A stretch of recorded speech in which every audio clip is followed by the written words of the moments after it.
পদ্ধতি যোগফল কিভাবে নির্ণয় করতে হয়, যোগ কিভাবে করতে হয় তা আজকে আমরা জানবো। আজকে আমরা তা শিখেই যাব। দশমিক, বাইনারি, অডেসিমাল এগুলো সবগুলো আজকে আমরা যোগ পারবো ইনশাল্লাহ। এই যোগে যাওয়ার আগে তোমাকে আমরা দুইটি জিনিস বুঝতে হবে, এখানে দুইটি জিনিস আমাকে বলা লাগবে। এই যোগে যাওয়ার আগে আমরা যদি দুইটা জিনিস একটু মনোযোগ দিয়ে শুনি। প্রথমটা যদি দেখি, এইখানে যোগফল যদি এই সংখ্যার যে সংখ্যা যোগ দিব, যে সংখ্যা পদ্ধতির যোগ দিব, ওই সংখ্যা পদ্ধতির বেসের থেকে যদি বেশি হয়ে যায় তাহলে ওই বেসের থেকে ওইটা মাইনাস দিব, এবং মাইনাস দিলে যত থাকে তা বসাবো। এখন আপনারা বলতেছেন বুঝি নাই, সমস্যা নাই, আমি বুঝাচ্ছি। এই 15 এবং 8 যদি যোগ দিই, এই 7 আর 8 যদি যোগ দিই তাহলে হয় 15। এই 15 থেকে আমি বলছিলাম কি, যদি বেস থেকে যদি ওই যোগফলটা বড় হয়ে যেত এটা মাইনাস দিব। এখন যদি এখানে 15 কিন্তু বেস 10 থেকে বড়, তাহলে এটা যে মাইনাস দিই তাহলে আনসার আছে কত, 5। এই 5 এটা এখানে বসবে, ঠিক আছে ভাইয়া? এই 5টা কোথায় বসবে, এখানে বসবে। এই 5টা এখানে বসলো। এখন এটা আমরা কয়বার বিয়োগ দিছি, আমরা একবার বিয়োগ দিছি। এখন 2 এবং 8 যদি আমরা যোগ দিই কত হয় ভাইয়া, 10 হয়। এখন 10 এর সাথে যদি আমরা 1 যোগ দিই, কারণ আমরা একবার বিয়োগ করছি, এটা হচ্ছে নিয়ম, একবার বিয়োগ করছি, তাহলে এখানে যত যোগফল যত আসবে তা আমরা কি করব, এর সাথে অ্যাড করব।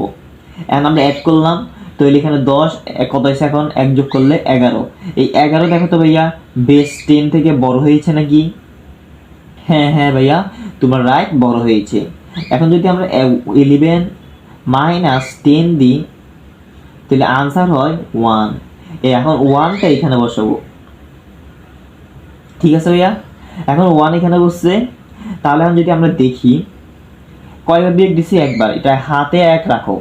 এখন 6 এবং 2 যোগ দিলে কত হয় ভাইয়া, 8 হয়, এবং 8 এবং হাতের 1 কত হয়েছে ভাইয়া, 9।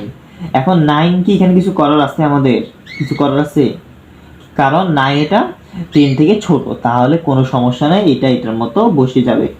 আরেকটা কথা, যদি এইটা ধর কি, এখন যোগফল যদি 10 আসে আর বেসও যদি 10 হয় তাহলে কি করব ভাইয়া, তাহলে কিন্তু ভাইয়া মাইনাস দিব, ঠিক আছে ভাইয়া? যদি ধরি এখানে 8 আছে, 6 এর জায়গায় ধরো 8 আছে, এখন যদি এখানে 8 এবং 2 যোগ দিতাম তাহলে 10 আসতো। 10 10 কিন্তু বেসও 10, তো সমান না, কিন্তু তা আমাদের মাইনাস দিতে হবে ভাইয়া, ঠিক আছে ভাইয়া? এখন এটার আনসার যদি 915 আসছে। এখন যদি আমরা ক্যালকুলেটরের মাধ্যমে করে ফেলাই তাহলে 1 1.5 2 বাকি মারা হয়ে যাবে। আমরা ক্যালকুলেটরের মাধ্যমে শিখা হয়ে গেল, হাতে কলমে শিখে হয়ে গেল। আমরা যে ক্যালকুলেটরের মাধ্যমে দেখি, মোডে আমরা 2বার ক্লিক করব, 2বার ক্লিক করলাম, বেস 3 আছে, বেস 3 তে গেলাম। এখন যদি আমরা ডেসিমালে নিয়ে যাই, ডেসিমালে আসছে। এখন 627 প্লাস 288 কত আসছে ভাই, দেখো তো কত আসছে, 915 আসছে নাকি ভাই, দেখো আসছে, আমাদের আনসার এত, তাহলে এটা রাইট। এখন যদি আবার আমরা বাইনারিতে যাই, এখন বাইনারি যোগফল যদি করি, এই দেখো বাইনারি এটা মান দেওয়া আছে, এটার মান দেওয়া আছে। এখন আমরা যদি প্রথমে যদি বাইনারি দেখি, বাইনারিও কিন্তু দশমিকের মতো, কোনো পরিবর্তন নাই। 1 1 কত হয় ভাইয়া, 2।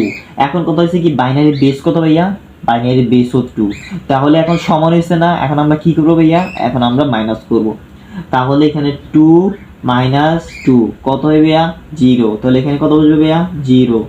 এখন এখানে আমরা কয়বার বিয়োগ করছি ভাইয়া, একবার বিয়োগ করছি। এখন এখানে 0 0 কত হয়, এখানে 0ই বসবে না ভাইয়া, যদি আমরা যোগ দিই 0ই বসবে। এখন কত হচ্ছে, আমরা কয়বার বিয়োগ করছি, একবার, তাহলে হাতের 1 রইলো, এই হাতের 1 এখানে বসে দিলাম। এখন যদি আবার দেখি, এই 1 এই 1 এটাও বসে যাবে, কারণ আমরা এখানে কোনো বিয়োগ করি না এরপরে, তাই না? আমার হাতে কোনো 1 নাই, তাই না? 1 1 বসে গেল। আর এখানে কত ভাইয়া, 1 1 কত হয়, 2 হয়। তাহলে আবার যদি এই রুলটাও অ্যাপ্লাই করি, এই 2 2 কত হয়, 0। তাহলে এখানে কত বসলো, 0। আমরা কয়বার বিয়োগ করছি, একবার। এখন 1 এর সাথে যদি 1 যোগ দিই কত হয়, 2। এখন 2 তো এখন যদি যোগ দিই, তো এটা 2 কেন বসানো যাবে না, কেন বসানো যাবে না, কারণ এটার বেস ও 2, তাহলে বেস ও এটা সমান হয়ে যাচ্ছে, তাই না? আবার যদি আমরা 2 এবং 2 মাইনাস দিই কত হয়, জিরো, এইখানে জিরো বসালাম। আর হাতে থেকে এক, হাতে কত এক রয়েছে, কারণ এটা মাইনাস করছি একবার। এখন যদি আবার দেখি এখানে কত, এখানে হচ্ছে 1 যোগ করলে কত হয় 2। এখন যদি আমার হাতে এক রয়েছে না, এই হাতে এক যদি 2 এর সাথে যোগ দিই কত হয় 3। এখন যদি 3 থেকে আমরা -2 দিই তাহলে কত হয় 1। এই 1 এখানে বসলো, ঠিক আছে ভাইয়া। আর আমরা আমরা কয়বার বিয়োগ করছি, একবার, এই একবার এখানে বসাইলাম। এখন আমরা যদি ক্যালকুলেটরের মাধ্যমে দেখি, এখন এটা ডেসিমাল আছে, আমরা যদি বাইনারিতে নিয়ে যাই 1 0 1 1 0 1, এটা যদি প্লাস করি 1 1 1 0 0 1, কত আছে ভাই দেখো তো, এই দেখো 1 1 1 1 0 0 0 0 1 1 1 1 0, এই 0 আনসার মিলছে ভাইয়া। এখন আমরা অক্টালে যাব। অক্টালও ঠিক এই পূর্বের সংখ্যা পদ্ধতিগুলোর নিয়মেই হবে। আমরা যদি দেখি অক্টালে 3 এবং 6 যদি যোগ দিই কত হয় ভাইয়া 9। এখন এটার অক্টালে বেস কত, অক্টালে বেস হচ্ছে কত 8। এখন দেখো তো 9 এটা 8 থেকে বড় না, ঠিক তাই। তাহলে আমরা যদি 9 - 8 দিই কত হবে ভাইয়া 1, এই 1টা এখানে বসবে, 1টা এখানে বসবে। এখন আমরা কয়বার বিয়োগ দিছি, একবার, ভাই এটা হাতে রাখো। এখন দেখো তো 4 সাথে 1 যদি যোগ দিই কত হবে ভাইয়া 5। এখন 5 কি এর থেকে ছোট নাকি বড়, অবশ্যই ছোট। এখন আমাদের হাতে রয়েছে কত 1 1। এখন 5 এর সাথে 8 যোগ করি, 1 যোগ করে দাও, তাহলে এই কয় যে কত, তাহলে হয় 6। এখন যদি এটা পড়বো গেছে গা, এখন আমরা যদি 3 এবং 2 যোগ দিই কত হবে ভাইয়া 5, তাহলে আমরা এখানে 5 বসে দিলাম, কোনো সমস্যা নাই। এখন আমরা যদি অক্টালে, এখন যদি আমরা ক্যালকুলেটরের মাধ্যমে দেখি, এটা আমরা অক্টালে আনি। অক্টালে আনা হলো, এখন যদি 3 4 3 প্লাস 2 1 6 যোগ দিই কত হয় 561। দেখো তো ভাইয়া আমাদের 561 আসছে নাকি, ওকে ভাইয়া। এখন যদি আমরা হেক্সাডেসিমালে যাই, হেক্সাডেসিমালে কি আছে 394 এবং এটা হচ্ছে কি এবিসি। এবিসি আমি তোমরা আমাদের মান জানো ভাই, এখন টেনশন আছে কোনো। এ এর মান হচ্ছে 10, বি এর মান হচ্ছে 11, এর মান কত 10, বি এর মান কত 11, সি এর মান কত 12। আমরা আবার সব জানি, ঠিক না ভাইয়া। এখন আমরা যদি দেখি, এখন যদি 4 এর সাথে সি এখন আমরা যোগ দিই, এখন দেখো তো কত আসে। এখন এটার জন্য তোমরা যদি বলো যে এইভাবে করতে পারবা, যে আমরা নাই, এখন যদি তোমরা ভাই বলতে পারো যে আমরা ভাই এটা মান ভুলে গেছি, কোনো সমস্যা নাই। আমরা যদি ক্যালকুলেটরের মাধ্যমে করি, এই হেক্সাডেসিমাল আনলাম 4 প্লাস এই সি যোগ দিব, কত হবে কত 10।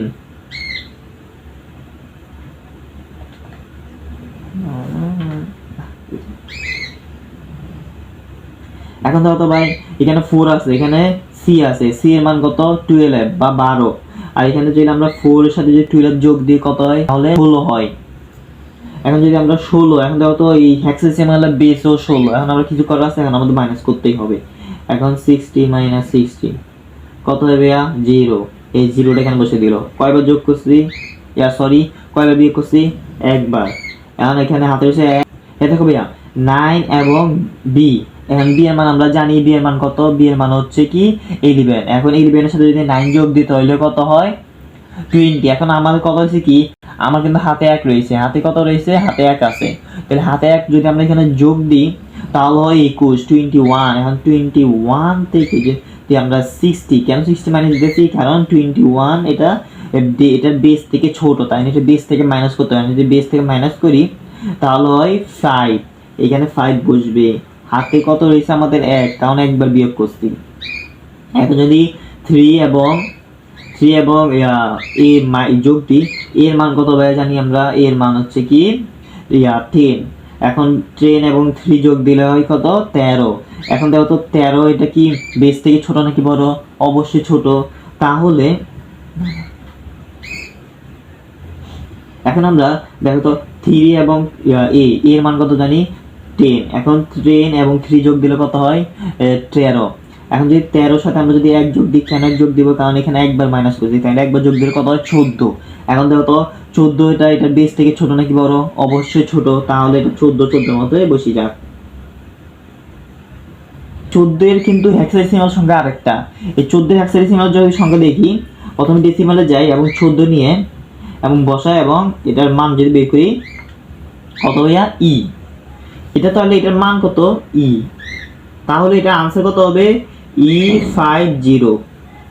আমি যদি এটা আনসার দেখি, এখন হেক্সাডেসিমালে যাই দেখি 394 প্লাস ABC, এটা কত আছে E50 আর আমাদের কত কত আছে E50।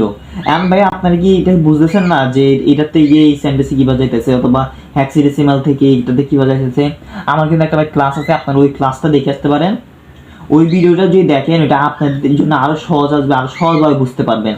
কারণ একটা ধরেন কি হেক্সাডেসিমাল থেকে কিভাবে অক্টালে যায়, অক্টা থেকে কিভাবে হেক্সাডেসিমাল আসে, এর উপর আমার একটা ক্লাসে আছে। এটা যদি দেখেন ইনশাল্লাহ আপনারা খুব ভালোভাবে বুঝবেন, ক্যালকুলেটরের মাধ্যমে এটা বোঝানো হয়েছে।